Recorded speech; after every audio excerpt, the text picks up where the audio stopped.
Hello, everyone. My name is Leah. I'm here with Marzocco Home. I hope everyone can hear me.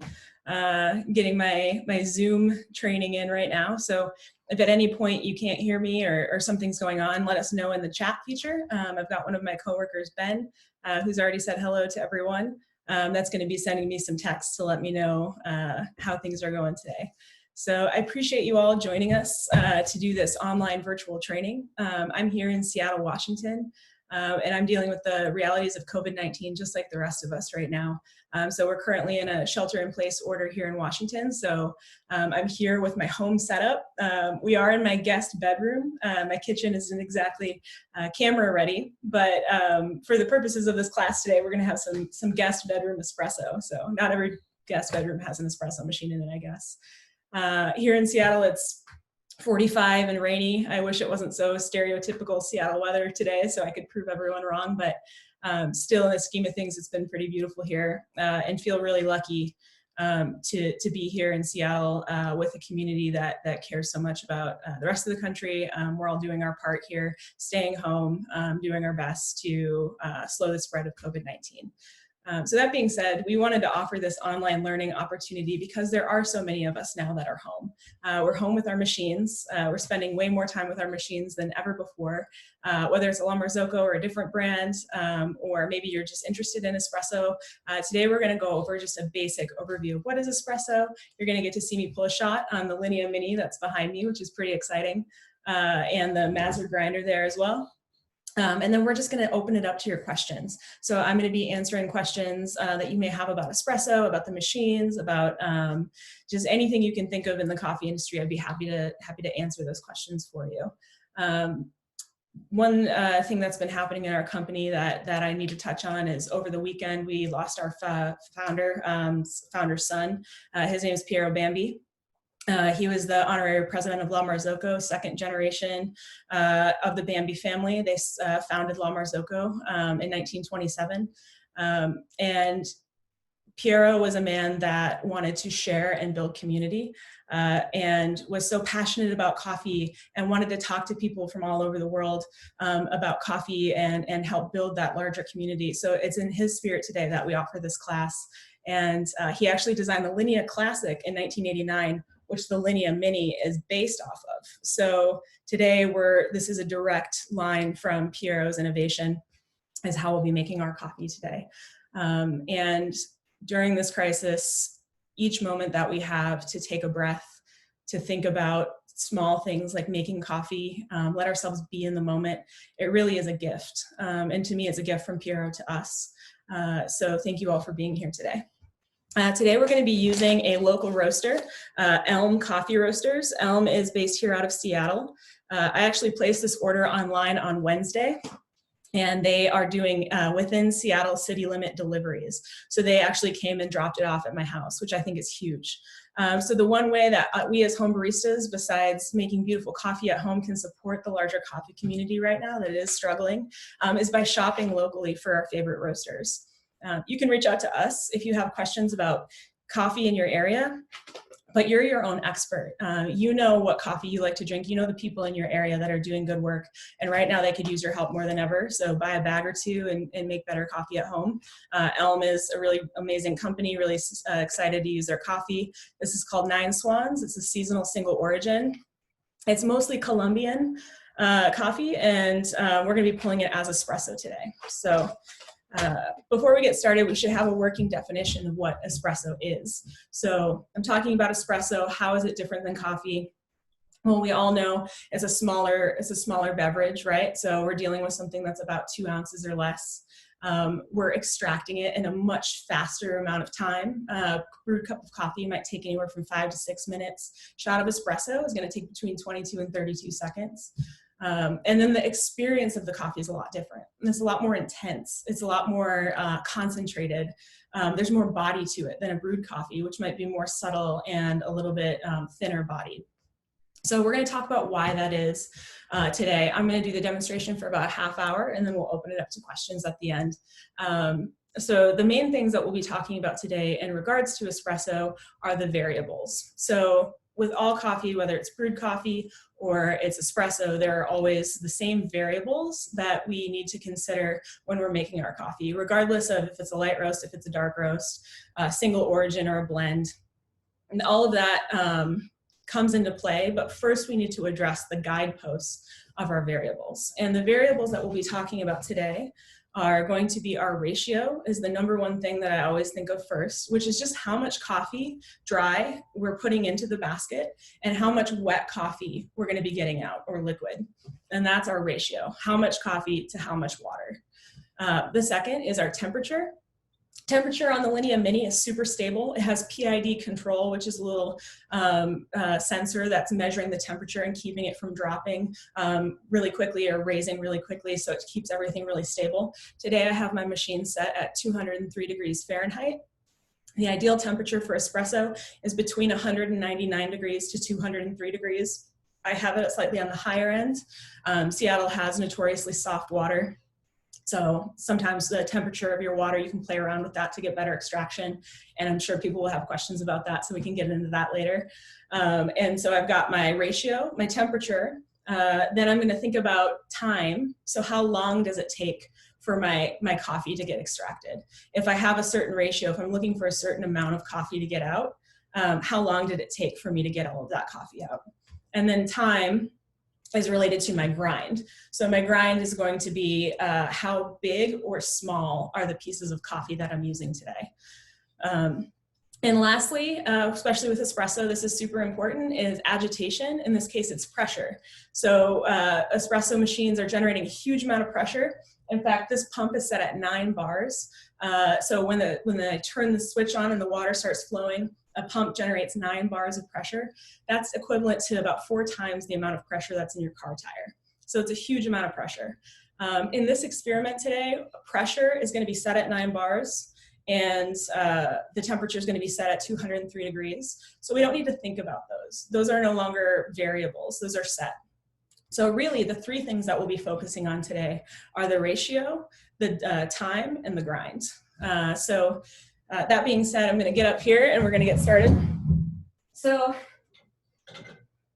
if I'm thinking about a ratio, that's how much coffee I'm putting in dry and how much liquid I'm getting out that's wet. So how do I know where to start? Because theoretically, I could start at 500 grams. I could start at 5 grams. I could start at 20 grams. It's really kind of, you could start anywhere unless you have sort of some guiding factors. The thing that's going to guide me today is, I'm making this nice and clean for you, my basket size. So this is called a porta filter. It literally just means portable filter. It's got a metal basket that sits on the inside, and it has little precise holes that have been drilled. And that's the only thing filtering the coffee. Well, there are different sizes of these baskets. So an easy way to get started on how much coffee you should be putting into your basket is by checking the basket size. So in this case, the basket we're going to use today is 17 grams. So you can see on the side of the basket, it says 17 grams. If it's not printed like that, sometimes it's etched and kind of hard to see. If you hold it up to the light, you're usually able to figure it out. There's also 14 gram baskets. There's 7 gram baskets, which are super small, single shots. And then there's 21 gram baskets, which are just a huge amount of dry coffee to put into a basket. 17 grams is pretty common. It's what most coffee shops are using, at least in the United States, to do about a double shot amount of coffee. So 17 gram baskets are a pretty easy place to start. It's also what most roasters, if you go on their website and they offer a recipe for brewing espresso, they'll be referencing a 17 gram basket. So I have my 17 gram basket. So what does that mean? Well, I can put 17 grams in it, or I could go up to 18 or down to 16.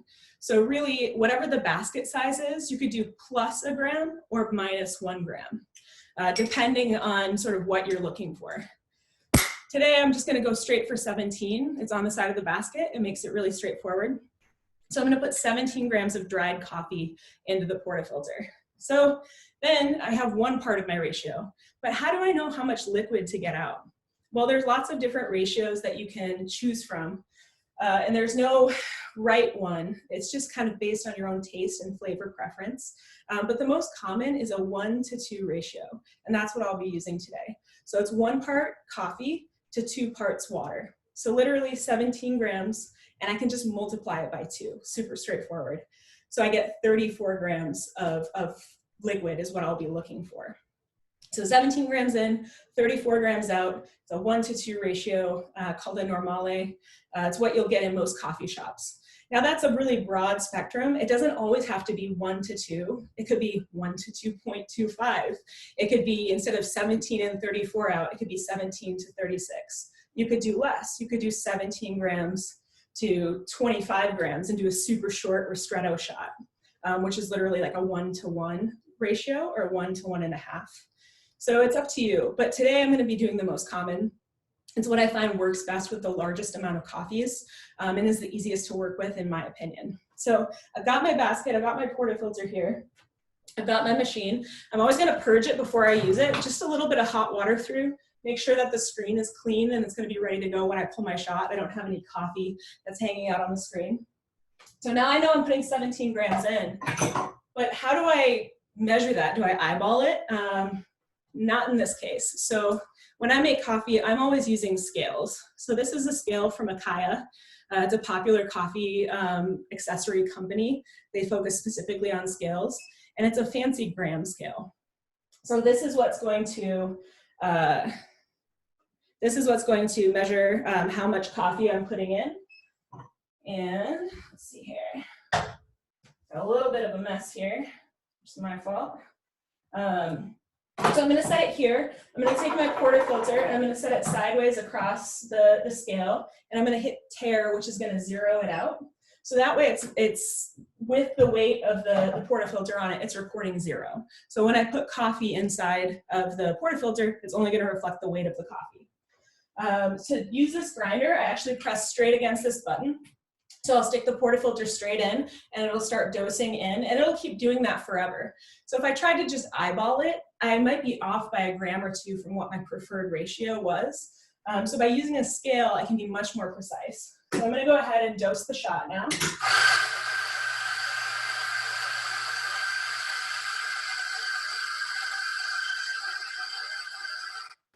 And when it's pretty full, I'm going to go ahead and set it on the scale and see where it's at. It's at 15.5 grams now, so I need to add just a little bit more.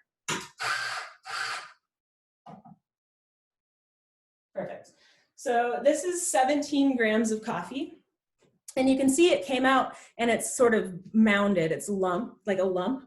If I were to take my tamper, which is this very fancy hunk of metal here, and press straight down onto this like mound of coffee right now, I would end up with different layers of density in the puck. So some parts of my puck would be a little bit thinner and some parts of my puck would be more dense.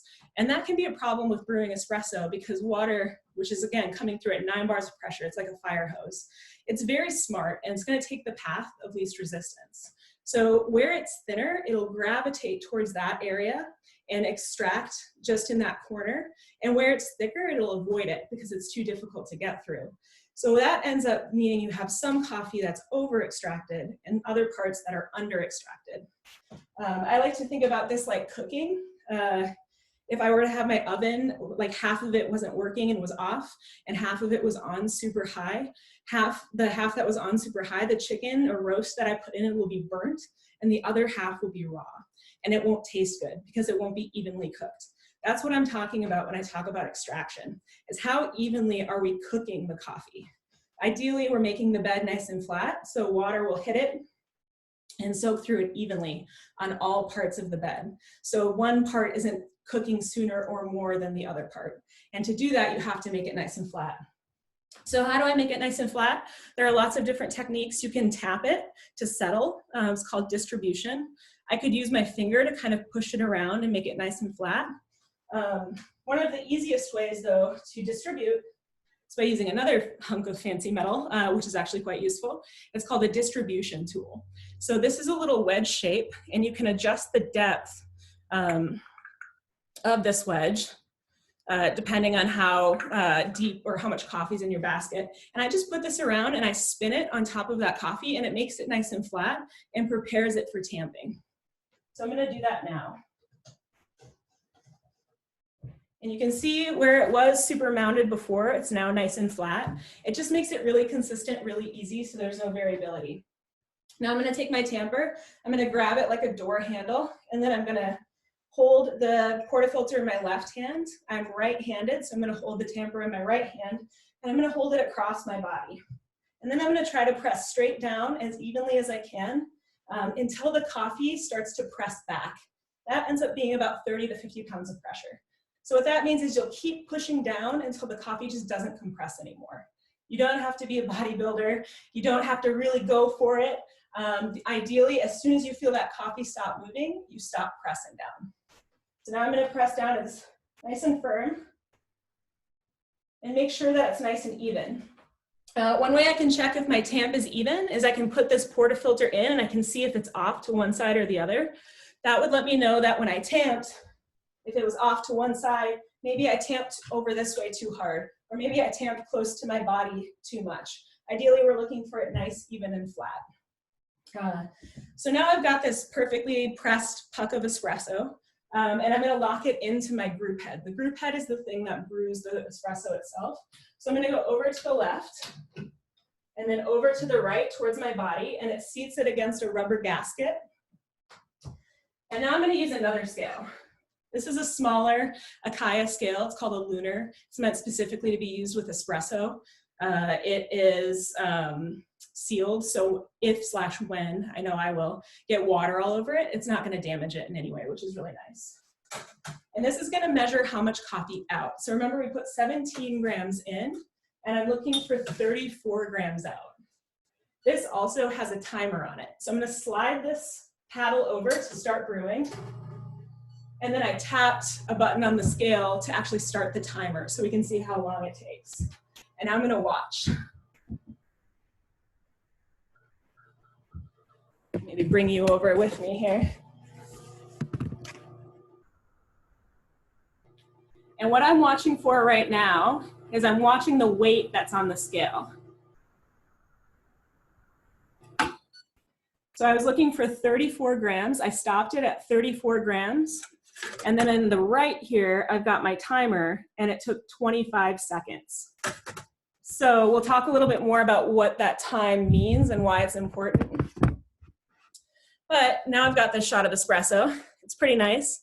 You can see there's sort of a gradient of color. It goes from darker to a more dark brown caramel, all the way to this light tan foam.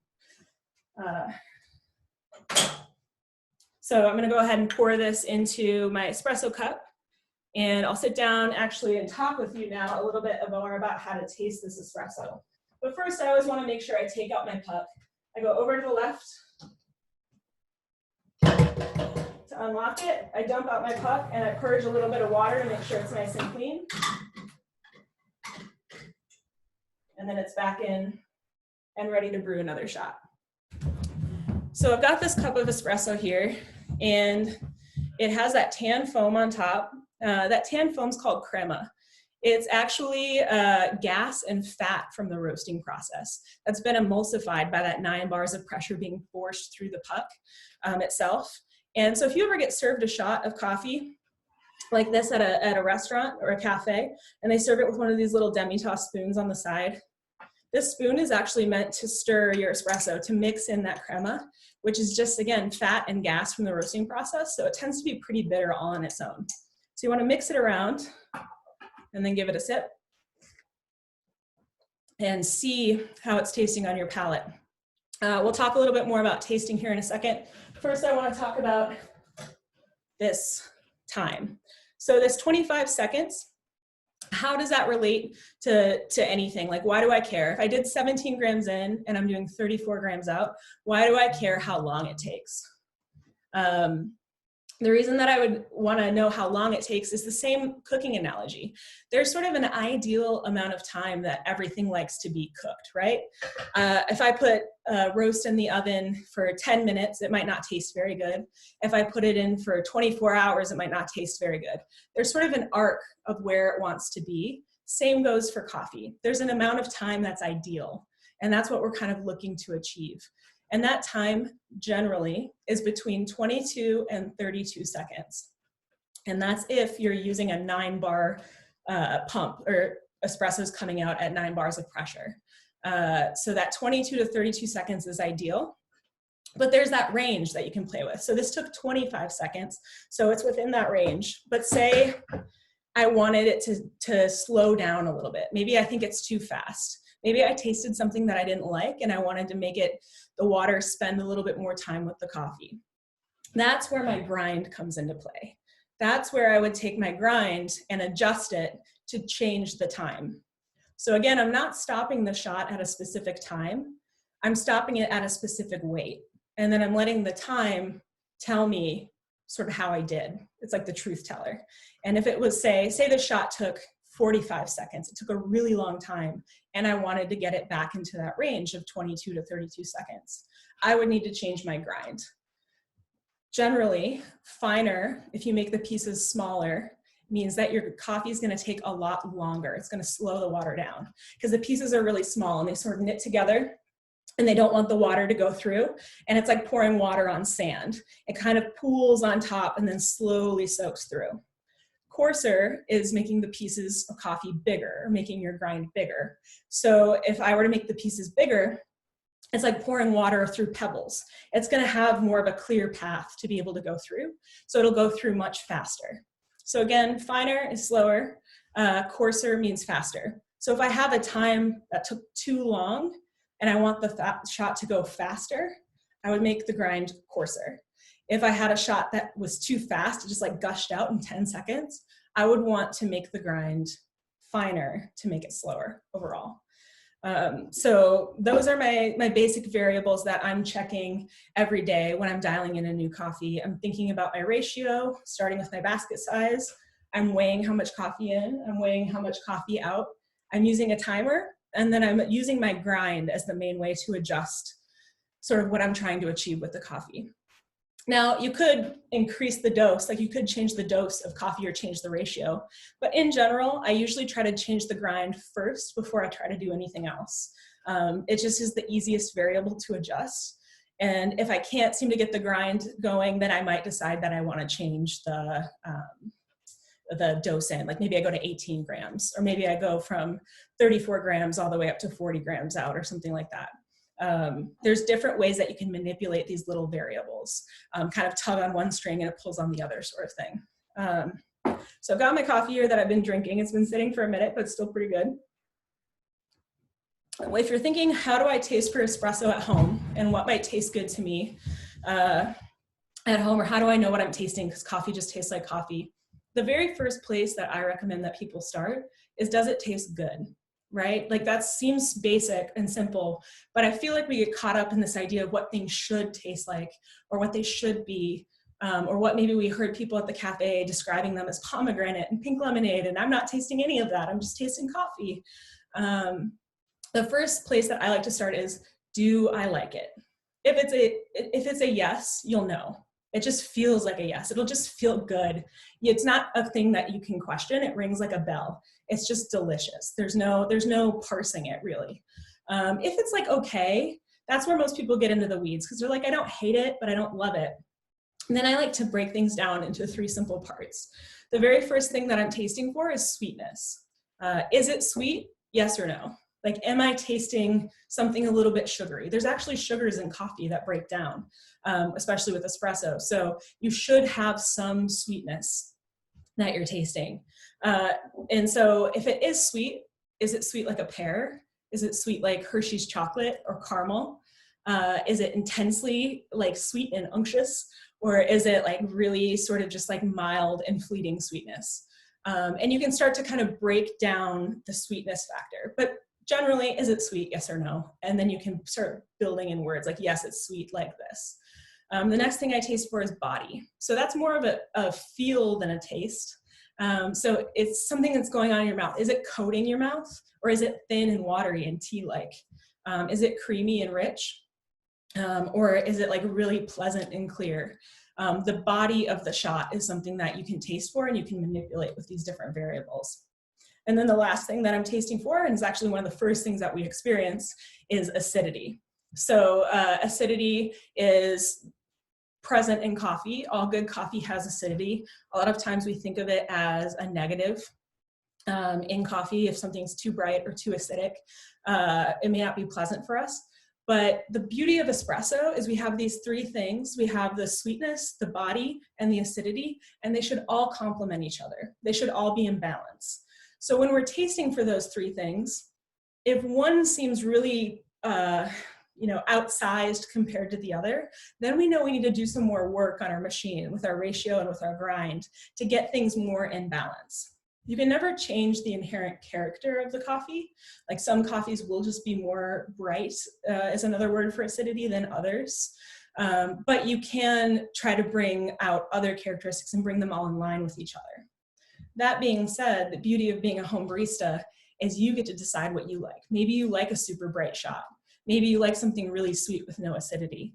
If this machine was a guitar and you have a guitar, we're both gonna play the guitar differently, right? It's still music, it still sounds good to people, but we have our own preferences and our own way that we understand things. But generally speaking, trying to bring sweetness, body, and acidity all in line with each other so they're beautiful and balanced, it's never a bad call, in my opinion. So that's the basics of pulling a shot of espresso. So now we're going to open it up to Q&A. I'm sure you all have been having lots of questions. The chat's been blowing up. So I'm going to check my phone here and see what people are saying. All right. So it looks like people want to know about brew temperatures for different roast levels and when should I change that. I'm going to take a sip of water here. So this was one of the biggest revelations for me when I was a commercial barista. So I've been in coffee for about 8 years. I'm very fortunate to have been with La Marzocco for the past 2.5. But for me, I didn't think about temperature being a variable, really. I didn't think about it at all. It was just like kind of there until I started working at the La Marzocco Cafe a few years ago, and we had lots of different roasters that would come through with wildly different roast styles, some super light, some super dark, some single origin, some only blends. And that's where temperature became a lot more important. So the way that I like to think about it is, if you have a super dark roast, well, first let's think about it like a log. So I have a log and I throw it on the fire. If I pick that log up in 10 minutes safely, it's still very much going to be a piece of wood. It's going to be heavy and it's going to be dense.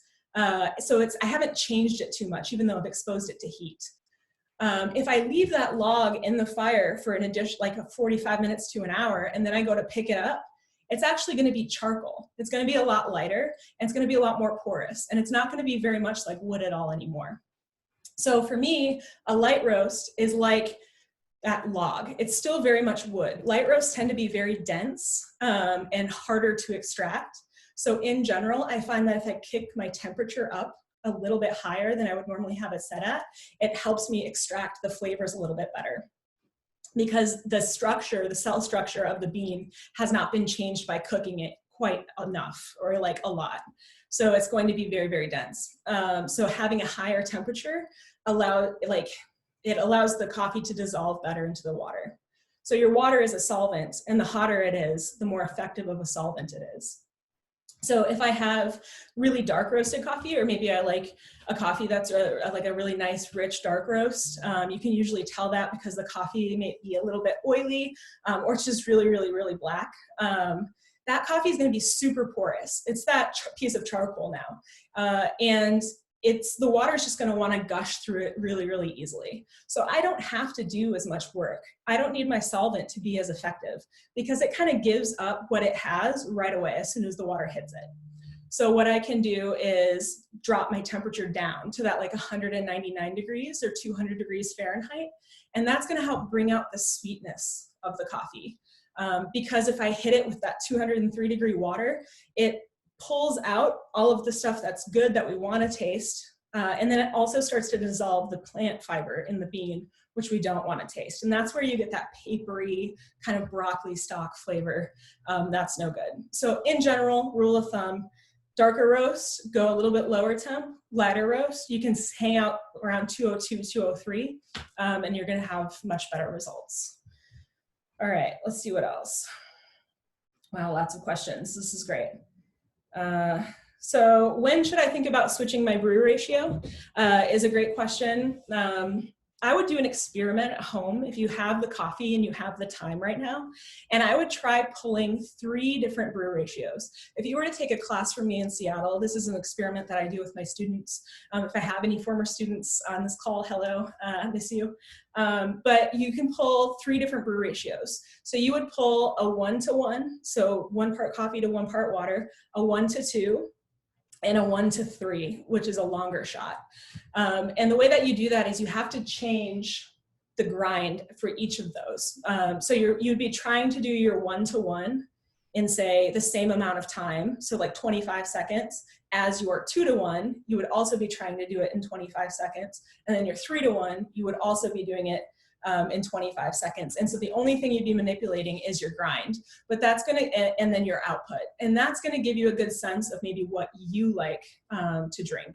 I tend to like things a little bit above a 1-to-2 ratio, things that are a little bit more watery and like thinner, clearer. Other people like ristrettos, really short, intense shots, and that's just all personal preference. But in general, I change my ratio if I feel like I'm just not getting anything out of my coffee. I'm not getting sweetness, I'm not getting the body, I'm not getting acidity, and those things that we talked about, and it just is kind of tasting flat, then I know that my recipe is probably off. And that's when I would change the ratio. All right, these are great questions.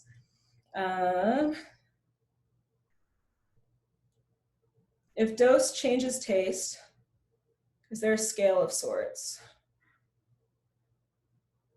As in, does a smaller dose bring out X flavor and a larger dose bring out Y flavor? So I'll answer this the best that I can. So does a smaller dose bring out a certain type of flavor and a larger dose would bring out another type of flavor?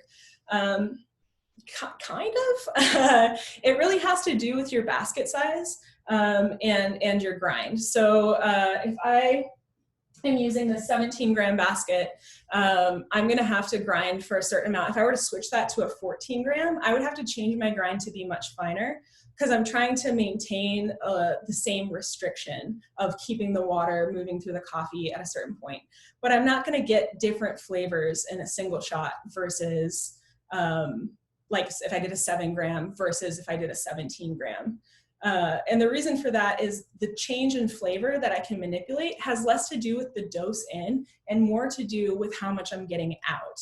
So the liquid yield, because this is just dilution. So you're just playing with the amount of how much you dilute however much coffee you put in.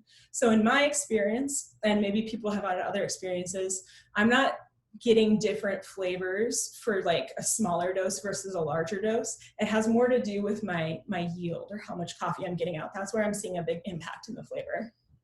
All right, let's see what else. Cool. Someone asked, what is the progress of extraction? So I'm going to think about this as a coffee science thing.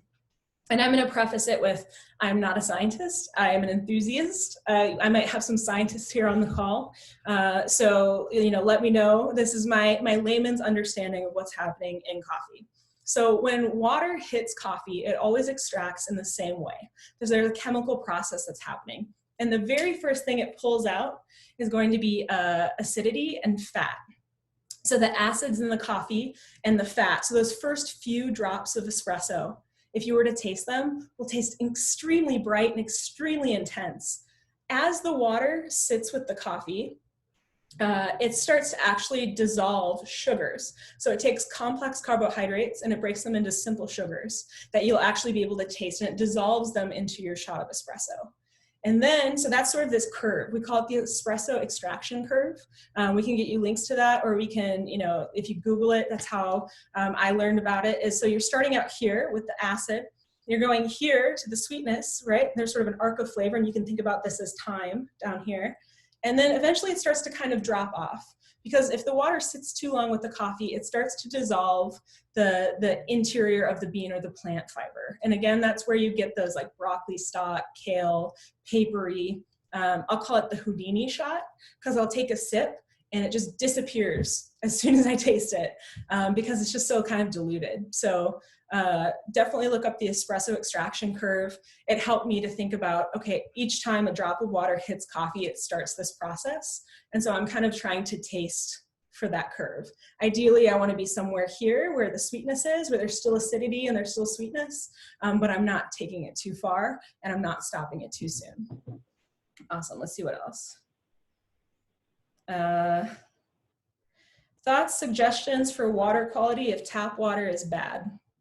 This is huge. So right now, I'm in Seattle. I mentioned that we have super soft water. We're really lucky in that way, because I don't have to do a ton of filtering. The reason that soft water is slightly better than hard water is, for espresso machines at least, is this machine has a ton of really fine parts on the inside that can be easily clogged with hard water. That's true of all espresso machines. So if I'm from the Midwest originally of the United States, if I were to put water from my hometown through one of these espresso machines, I could clog it in a matter of days. Also, even if here in Seattle with the tap water, even though it's pretty good and I can pretty much just put it straight into my machine and it wouldn't hurt it, it still wouldn't taste as good as I would want it to taste. So at the cafes that you're buying coffee, maybe when you're out and about in times of yore, they actually have a very comprehensive filtering system often, where they have it formulated just so they have enough minerals to extract the coffee properly, but not too many, so you're actually hurting the machine. So if you have bad tap water in your area, I recommend buying water at the grocery store. Crystal Geyser is a brand that we know works pretty well with espresso. It has kind of the right mix. Poland Springs is also another brand. But ultimately it comes down to experimentation. There's also a company called Third Wave Water, where you can buy maybe distilled water at the grocery store, which you never want to use just on its own. It's too pure. It can't actually extract the coffee because it doesn't have anything in it to extract the coffee. But you can buy that distilled water, and they sell little packets that you would then mix in with the water, and it would be the right mix of minerals to be able to extract your coffee and make your coffee taste really, really good. So it's not ideal. We do have water test kits that we can send your way on the website. It's included with every machine because water quality, coffee is 99% water. So it's the thing we don't think about enough. It's the thing that can cause damage to your machine, but it can also make your coffee taste really, really good or really, really bad. Also here in Seattle, I won't just use regular tap water. I put it through a Brita filter, at least a charcoal filter, because they add, there's like a chlorinated flavor or like kind of a pool flavor that you definitely don't want in your coffee. So you want to make sure you're starting with coffee that tastes good, or at least water that tastes good. All right, so this is great. Is there a way to eyeball a shot if you don't have a scale? So scales are, relatively new, I guess, in the scheme of my coffee career, but probably since 2014, 2015, it's become super common for all coffee shops, home baristas to use scales. Before that, we weren't really using scales. We were just kind of eyeballing how much coffee in, eyeballing how much coffee out. If you don't have a scale at home, don't mind my dirty shot glass here. I should have rinsed it afterwards. This shot glass has ounces on the side, and then it has milliliters on the other side. You can get something like this, and even though we don't use volume because it changes over the lifespan of your coffee, when it's super fresh, it'll be really gassy and be really tall. And when it gets older, it tends to get flat. So the volume will change over time. Even though if I have a scale, I'm never going to default to volume. I'll always default to weight. If you don't have a scale, you can still use the volume on the side of these things to sort of at least have a consistent benchmark every single time. So the name of the game is consistency. If you can control and track your variables in some way, even if it's not the perfect way. So I would say, like, I'm going to try and pour to 30 or 40 milliliters every single time. It's not exact, but milliliters is usually pretty equal to grams, or at least close. The thing that makes it tricky with espresso is that it's so gassy from the roasting process that it can get to that 40 milliliters, but actually be like half air. So it's not gonna be equivalent to weight, but still pulling it to like the same one every single time, you're eliminating a variable. It's not ideal, but it's a place to start, and you can kind of experiment and see what works for you. All right, let's keep going.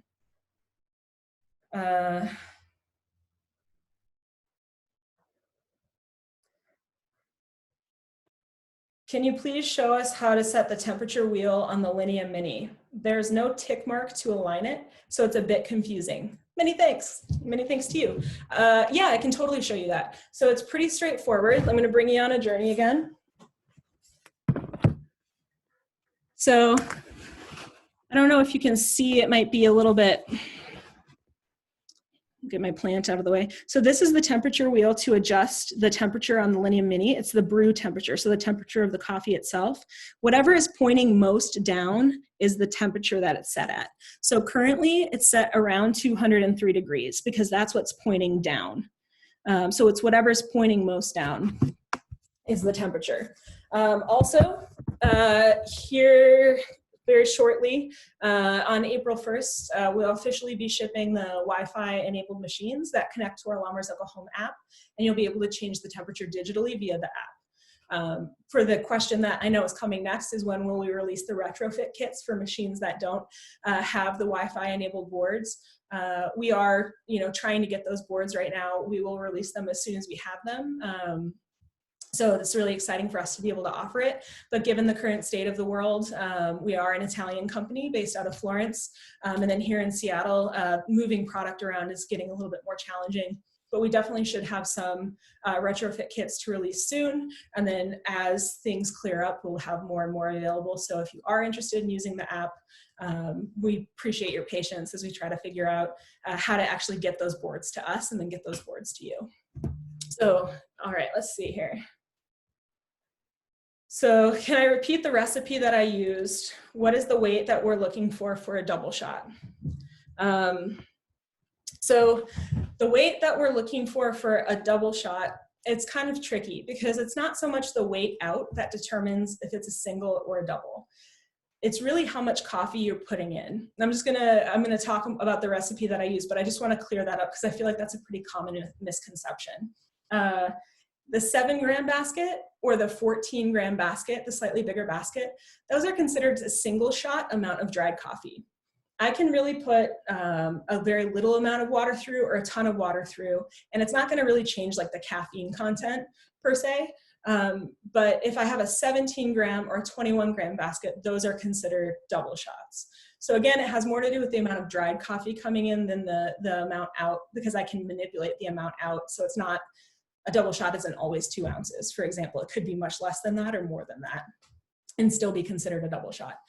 So today's recipe, I did a 17-gram basket, which, yeah, there we go. So basket like this, it was 17 grams. I put 17 grams of dried coffee in, 34 grams of liquid out. And that was that 1-to-2 ratio. So regardless of the numbers, if you remember 1-to-2, you could take whatever amount of coffee you put in your basket and just multiply it by 2. And that would be considered a normale or a standard ratio. All right. So I've got a ton of questions about how to clean the machine. So I'm gonna put a pin in that. I'm gonna save that for the next like 5 minutes, but I am gonna come back to that here very shortly.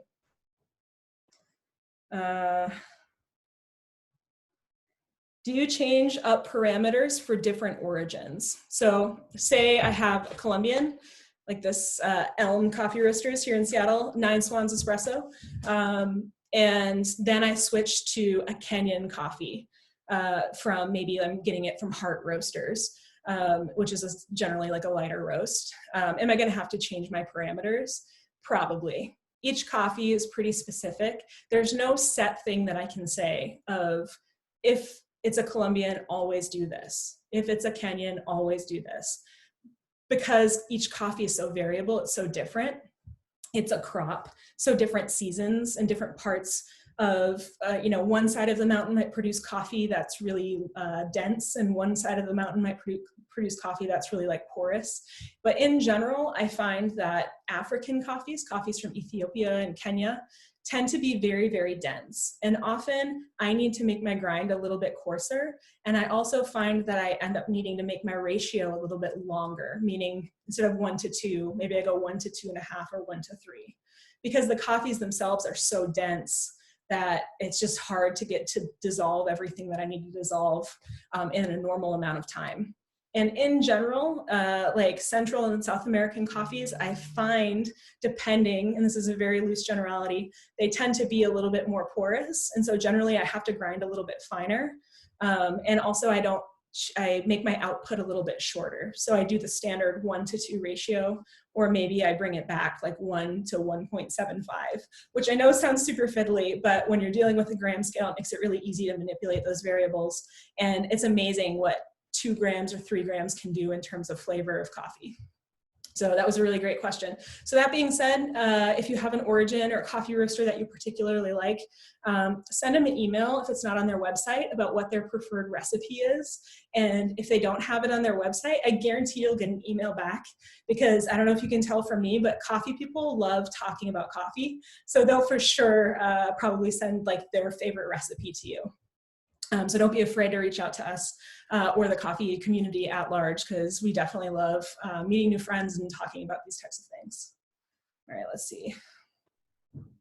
Why am I using a bottomless portafilter? So I'm gonna clean it actually. I'm gonna show this portafilter to y'all. First, I wanna make sure it's nice and clean. This is what's called a bottomless portafilter because it's literally missing its bottom. So I can see directly into the filter itself. Most portafilters, or the portafilter that like the Mini comes with standard, it has a little spout that comes off. So it has a metal bottom and then a spout that comes off, so it hides the bottom of the basket.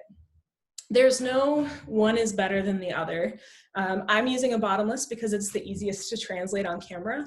And also it's what I happen to have around. So I grabbed the bottomless to be able to do this demonstration, and that's what I have. I don't have a preference one way or the other. I will say that the bottomless portafilter is the most honest. A lot of people don't like to use them. Sometimes I'll hear that they don't like to use them because they think that they're hard. Because they'll pull their shot and it'll kind of spray everywhere and it won't look really good. And that's, kind of a bummer when you're making coffee.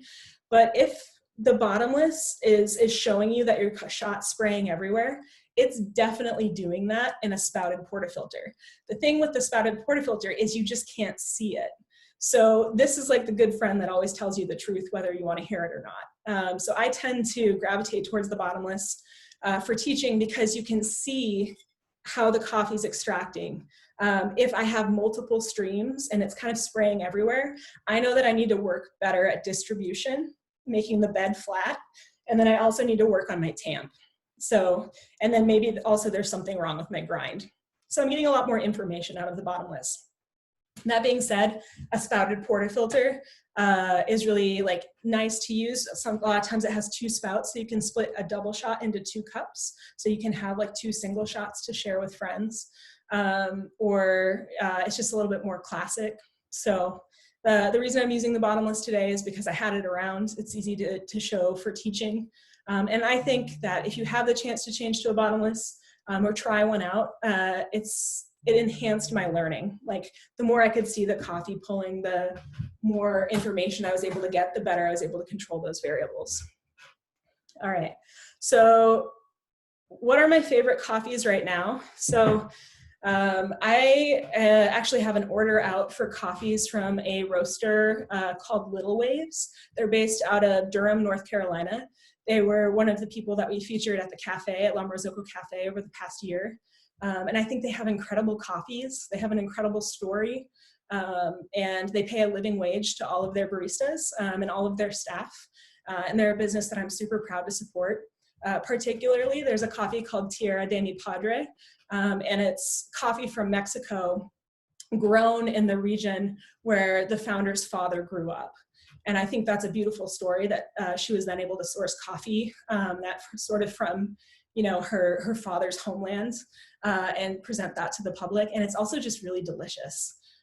So that's my #1 recommendation right now. But mostly it's just local. What's local to you? What can you get? What can you do to support your existing community? Because I guarantee there's probably some stunners out there. But great question. Thank you. All right, so I need to touch back on cleaning. So we had some questions about cleaning. How often do you clean it? If I was in a cafe setting, I would clean this machine at least 2 to 3 times a day. And that's with chemical. So that's with something called PuroCaf, or there's a brand that's called Urinex. It's espresso machine cleaning powder. And I would clean it at least a few times a day. At home, I recommend it as often as you want. You can't over clean it, really. I do it every other day at home, and I feel guilty about it because I am used to cleaning it like every day. But I would say at least once a week. The process takes about 10 to 15 minutes start to finish, depending on how detailed you want to get. But cleaning it once a week, you're going to be removing oils from the inside of the group head. And oils are oils, right? Like cooking oil goes rancid. Same with coffee oils. They kind of go off and they produce like this kind of stale flavor that will then impact your coffee that you're putting in and make everything taste sort of stale. Additionally, we talked about sort of those fine parts that are on the inside. There is some coffee residue that can build up in those parts and cause clogging. So by cleaning it at least once a week, using a powder like this, you're definitely going to be extending the life of your machine, and you're just going to be making everything taste better. So it's kind of a win-win for me. So the cleaning, just grabbing my parts here. We've got a pretty basic setup. So you have your portafilter. It has this basket in. Take the basket out, and then usually your machine will come with something that looks like this. There's no holes, it's just solid. I call this a blank. And this blank is meant specifically for cleaning. So you can pop it into your portafilter. And meanwhile, you could soak this basket in like a bowl with a little bit of this cleaning powder to also strip it of any oils. And then you would take this blank and you would put just about a teaspoon amount of this powder into the portafilter itself. And then you put a little bit of water in and you create a slurry. You lock it into your group head, and then you turn your machine on for 10 seconds, off for 10 seconds, 5 times. And that's forcing cleaning solution up into the group head. And so it's going to help strip those oils. Then generally I will dump the sudsy water. I'll run a little bit more water through, and then I'll lock this in with nothing in it and just run a clean water cycle. 10 seconds on, 10 seconds off, 5 times to make sure I'm forcing any of the remaining chemical out of the system. That being said, there are some other things that you might need. This is called a group head brush. It's to get around the gasket. So there's a little rubber gasket so you can clean the head itself. And then also a stubby screwdriver. So it'll be hard for me to show you, but I can take it off right now. Get a good peek. So there's a screw.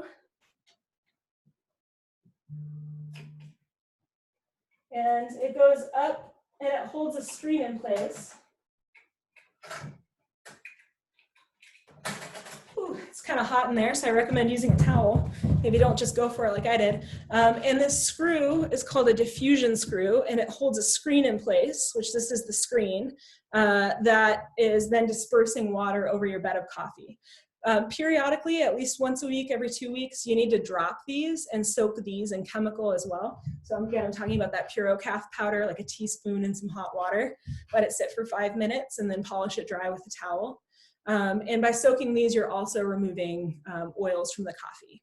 But before you do your back flushing with the chemical, you want to make sure your screen and your screw go back on. And that's just going to help keep water from going up too quickly into the group head, and so you want the screen on when you back flush. One thing about this screw is it's not just a regular screw. It has holes that go around the side of the post here, and then in the middle it's hollow.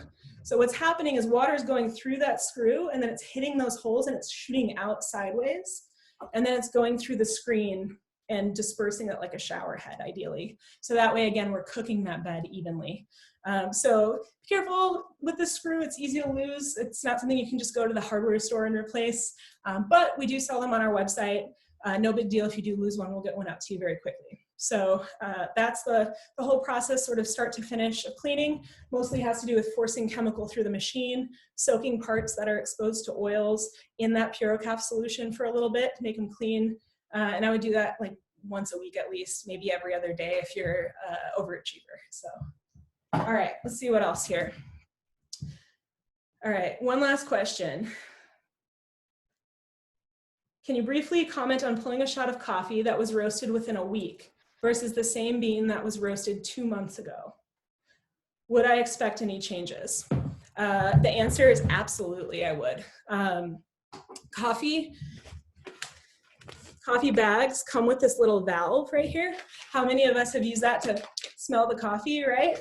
But that valve's actually there. It's a one-way valve to allow gas from the roasting process to escape.